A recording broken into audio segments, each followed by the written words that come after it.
प्रथमतः सर्व दुर्गांना माझा नमस्कार. सर्व दुर्गांसाठीच मी घेते. रचना आहे अभिनय. नसेल मी अभिनेत्री, तोंडाला रंग लावून कॅमेरा समोर जाणारी, स्टेजवर उभी राहणारी. नसेल मी अभिनेत्री, तोंडाला रंग लावून कॅमेरा समोर जाणारी, स्टेजवर उभी राहणारी, महागडे कपडे घालून महागड्या गाडीतून फिरणारी, पेपरवर झळकणारी, बातम्यातून डोकवणारी, पेपरवर झळकणारी, बातम्यातून डोकवणारी. तरी पण मी कसदार, सरस, देखणा व ज्याला जसा हवा तसा अभिनय मी क्षणोक्षणी म्हणजे अगदी मुलगी म्हणून जन्माला आली तेव्हापासून करतच आहे. ज्याला जसा हवा तसा अभिनय मी क्षणोक्षणी म्हणजे अगदी मुलगी म्हणून जन्माला आली तेव्हापासून करतच आहे व शेवटच्या श्वासापर्यंत हा अभिनय चालूच राहणार. पण नसेल याची कुणाला कदर वा किंमत, पण नसेल याची कुणाला कदर वा किंमत.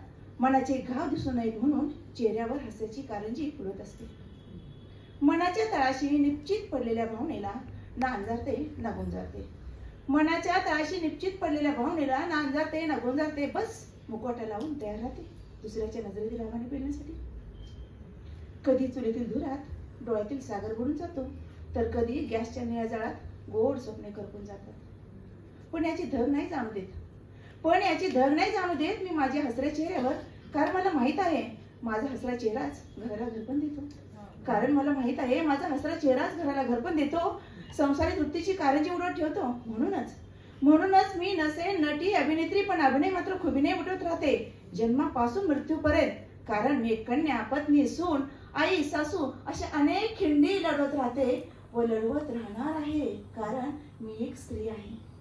मला ना कुठले पदक दिले जाते वा गौरवले जाते नाही मला याच्यापेक्षा.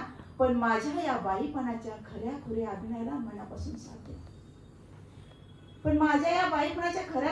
मनापासून सन्मान द्या. हा अभिनय मात्र मला चितेवर चढेपर्यंत करायचाच